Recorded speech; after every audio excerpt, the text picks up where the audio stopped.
Imagine this for a moment. You're playing with your grandkids, maybe planning that trip you've always dreamed of, but there's this little shadow, this fear. What if you fall? It's a tough thought, isn't it? For a younger person, a stumble might just mean a bruise, maybe a bit of embarrassment. Right? But for someone over, say, 60, it could completely change their life. And often that points right to osteoporosis. Osteoporosis. That condition where bones, which you think of as solid, start to get weak, brittle. Almost like, well, the description is often like Swiss cheese, right? Yeah. Full of tiny holes. Exactly. And it's so insidious because you usually don't feel anything wrong. It just progresses silently until, bam, a bone breaks. Yeah, the scary part, the silence. Mm-hmm. So that's what we're diving into today. Our mission here is to really unpack this condition. We want to look at the hidden dangers, the ripple effects that go way beyond just the bones themselves. And crucially, give you practical, actionable steps. We've looked at a whole range of sources, research, our notes. Including some really interesting insights from traditional Vietnamese medicine, actually. Yes, exactly. All geared towards helping you build and keep strong bones for a, vibrant, independent life. We've tried to boil down quite a stack of information into the key takeaways, the things you really need to know. Some surprising facts in there, too. Definitely. Okay, so we've called it the silent threat. Why is that lack of early warning signs? Why is that the absolute core of the danger here? It really is the central challenge. You often feel perfectly fine, no pain, no symptoms, nothing, until a fracture But happens. suddenly a minor incident, like just tripping on a rug. Becomes a major medical event.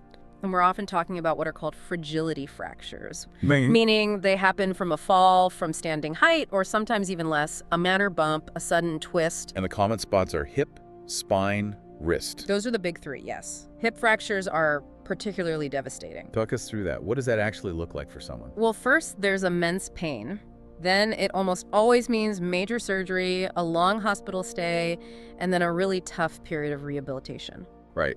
It sounds incredibly disruptive. It is. And here's something truly shocking from the research. Up to 20% of people who break a hip might actually die within the first year. 20%. Wow. What? Is it the break itself? Not directly the break, usually. It's the complications that come from being immobile afterwards. Things like pneumonia, blood clots. These risks shoot up when you're bedridden or very inactive. So it's the immobility that's the hidden killer there almost. In many ways, yes. And even for survivors, many never quite get back to their previous level of mobility or independence. They might need walkers, long-term care. It's a huge life change. Okay, and what about the spine? You mentioned spinal compression fractures. These sound different. They are. What's really striking is that these can happen without a fall. Sometimes just bending over, lifting something moderately heavy, even a forceful cough or sneeze. Seriously, a cough. It sounds incredible, but yes, if the vertebrae are weak enough, imagine the bones in your spine just sort of compressing, crumbling under normal pressure. What would someone feel? Is it sudden pain? It can be sudden, sharp back pain, or sometimes it's more gradual, a chronic ache, but the consequences are significant. Severe ongoing back pain, a noticeable loss of height, sometimes inches over time, and that characteristic stooped posture, kyphosis. The dowager's hump. That's the term, yes. And it's not just cosmetic. That forward curve can actually compress your rib cage. Leading to breathing problems. Exactly. It can affect lung function, make you feel short of breath. It really sounds like a terrible domino effect setting in. One fracture happens. And your risk for another one goes way up. You get caught in this cycle. Pain leads to less activity. Less activity weakens bones further, leading to more disability, more risk. And I imagine a lot of fear. Oh, absolutely. The fear of falling becomes this constant companion. It dictates what you do, where you go, or more often, where you don't go. Which creates that paradox you mentioned. Being afraid to move makes you weaker, which makes falling more likely. It's a vicious cycle, really difficult to break out of once it starts. So we've painted a pretty stark picture of the physical side. But what really stood out from our research is how this isn't just about broken bones. It affects everything, doesn't it? Mental health, social life. Absolutely. The impact is holistic. Let's start with chronic pain. We talked about the pain from fractures, especially spinal ones. This isn't just temporary discomfort. It sticks around. It does, and persistent pain messes with everything. Your sleep suffers, your appetite can go, your mood plummets. It just grinds you down. And think about daily life. Things we barely notice, getting dressed, making a cup of tea, reaching for something on a shelf. Suddenly become huge, painful efforts. And that constant struggle directly chips away at your independence. Which must be incredibly frustrating. Deeply. Losing the ability to manage your own home, to pop out to the shops, to drive, to meet friends. It can lead to feelings of helplessness, like you're losing control, losing your identity even. And that's often when people might need assisted living or become very reliant on family. Exactly. Yeah. Which brings its own set of emotional challenges. And tied into this is that psychological toll, that fear of falling we touched on. You called it activity avoidance. Right. It's a very real thing. People consciously start limiting themselves. They stop going for walks. They turn down social invitations. They give up hobbies they used to love. Because they're afraid they might fall. Precisely.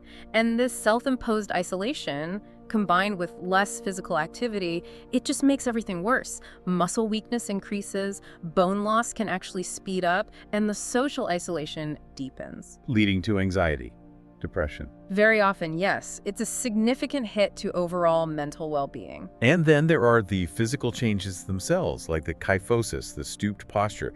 That must affect how people feel about themselves. Hugely. It impacts body image and self-esteem quite profoundly. Feeling self-conscious about how you look, maybe clothes don't fit the same way, you feel awkward in social situations. It makes you want to withdraw even more. It can, yes. It affects your confidence, your sense of self-worth. Even basic things like personal hygiene can become more difficult or uncomfortable.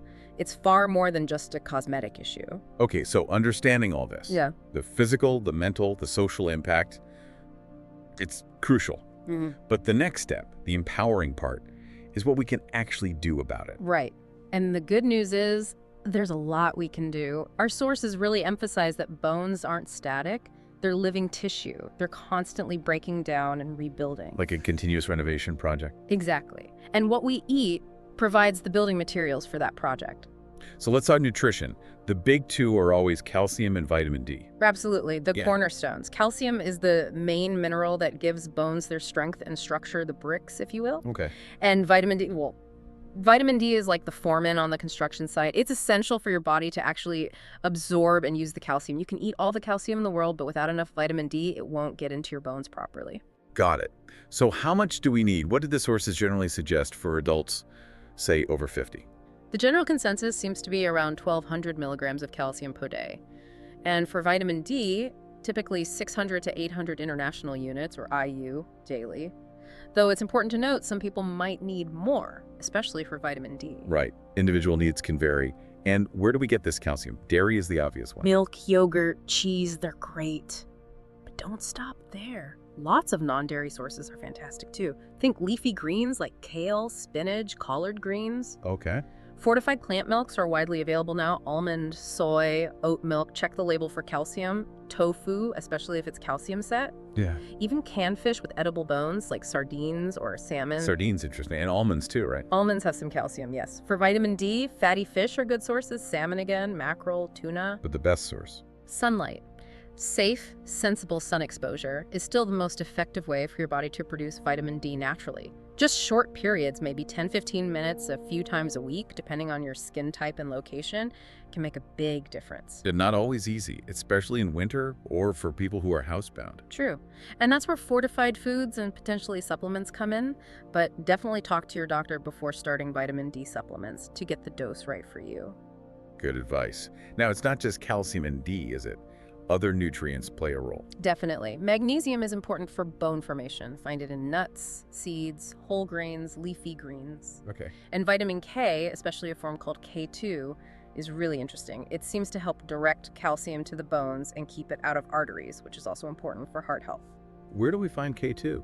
It's found in fermented foods like natto, which is fermented soybeans, a bit of an acquired taste maybe, also in certain cheeses and some animal products like egg yolks and liver. And protein. We need that too. Yes, absolutely. Protein provides the framework, the sort of flexible matrix within the bone that minerals harden onto. Think of it like the steel bars inside reinforced concrete. Okay. Provides resilience. Exactly. So lean protein sources are key. Poultry, fish, eggs, beans, lentils, nuts. Okay, so that's the nutrition side, hugely important. Yeah. But you said it's only half the equation. Right. The other half is physical activity. Bones are clever. They respond to the demands placed on them, stress them, and they get stronger. So we need to stress them in a good way. Precisely. Through weight-bearing exercise. That means activities where your body is working against gravity. Like walking. Brisk walking, yes. Jogging, if that's appropriate for you. Dancing, hiking, climbing stairs. Even just standing exercises if mobility is limited. Anything that puts gentle stress on the skeleton. And resistance training. Lifting weights. Yes, or using resistance bands, or even just your own body weight. Think squats, lunges, push-ups against a wall. This builds muscle. And strong muscles support the bones. Exactly. They act like shock absorbers and provide stability, which directly helps prevent falls.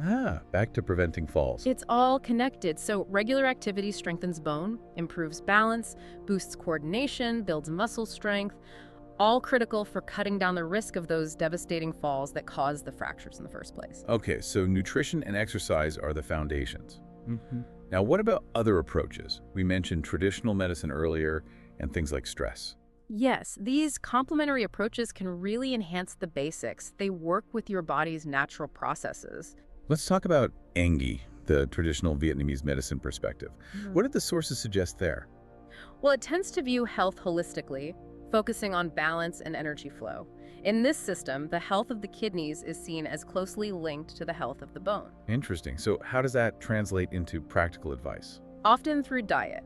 For example, black sesame seeds are commonly used and are actually a great source of calcium and magnesium. And bone broth, consumed regularly over time, is traditionally valued for its collagen and minerals, thought to nourish the bones. Are there specific herbs?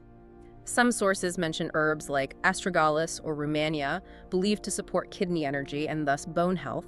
But, and this is really important, using specific herbs should always be done with guidance from a qualified practitioner, especially if you have other health conditions or are on medication. Definitely. Self-prescribing herbs is risky. What about stress? How does that fit in? It's a bigger factor than many people realize. Chronic stress keeps your body in a state of high alert, pumping out stress hormones like cortisol. And cortisol isn't good for bones. Over the long term, elevated cortisol can actually interfere with bone building and even increase bone breakdown. Wow.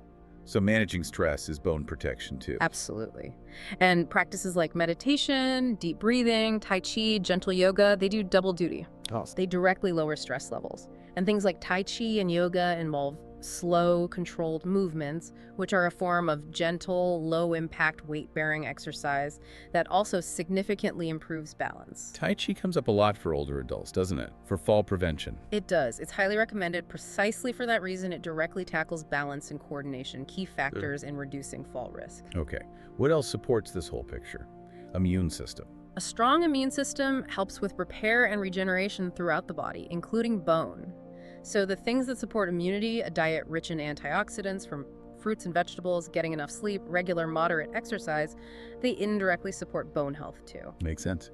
And then there are the things to avoid. Crucial point. Smoking is a major risk factor. It directly impairs the cells that build bone and it reduces blood supply to the bones. So quitting smoking is a huge win for bone health. Massive. Wow. And excessive alcohol is another one.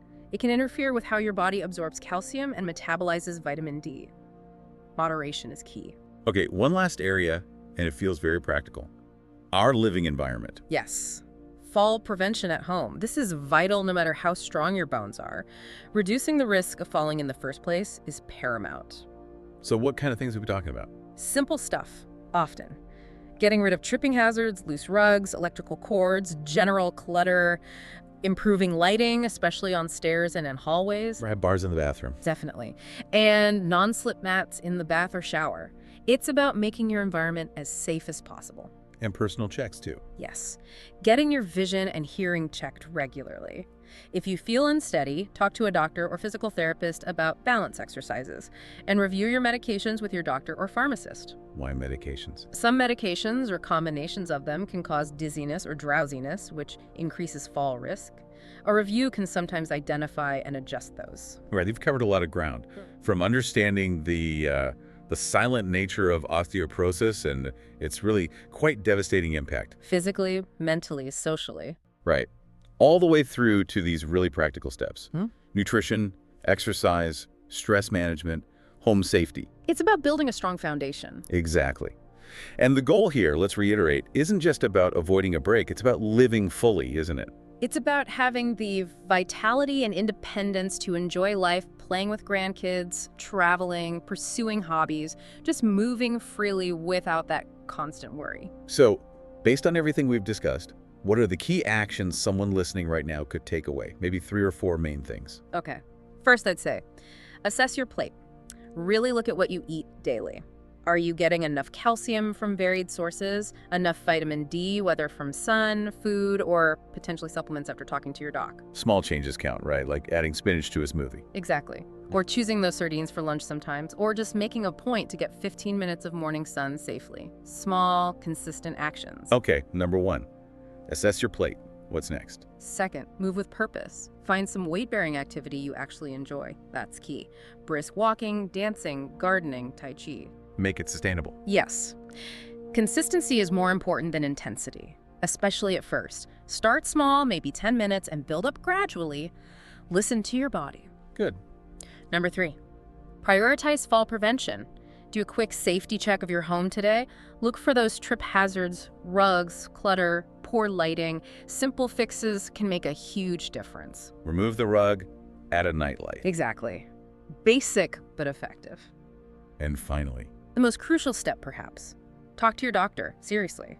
Discuss your personal risk factors. Ask about bone density screening if it's appropriate for you. They can give you personalized advice based on your health history. don't guess, get assessed.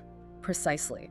See your doctor as your partner in healthy aging. They can guide you on diet, exercise, supplements, and any necessary treatments. Okay, those are great, actionable steps. Assess your plate, move with purpose, prevent falls, talk to your doctor. Now, as a final thought, think about the ripple effect here.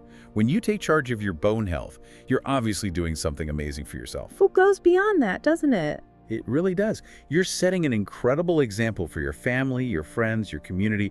You're showing that getting older doesn't have to mean decline. You're demonstrating that it can be a journey of empowerment, of staying active and engaged. It shifts the whole perception. Absolutely. So remember, every small step you take towards stronger bones isn't just building a more resilient you. It's contributing to a more vibrant, active future for everyone.